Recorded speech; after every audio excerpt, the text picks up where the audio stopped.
نبئ عبادي أني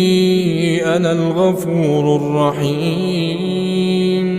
وأن عذابي هو العذاب الأليم ونبئهم عن ضيف إبراهيم إذ دخلوا عليه فقالوا سلاما قال إنا منكم وجلون قالوا لا توجل إنا نبشرك بغلام عليم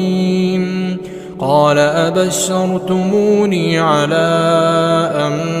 مسني الكبر فبم تبشرون قالوا بشرناك بالحق فلا تكن من القانطين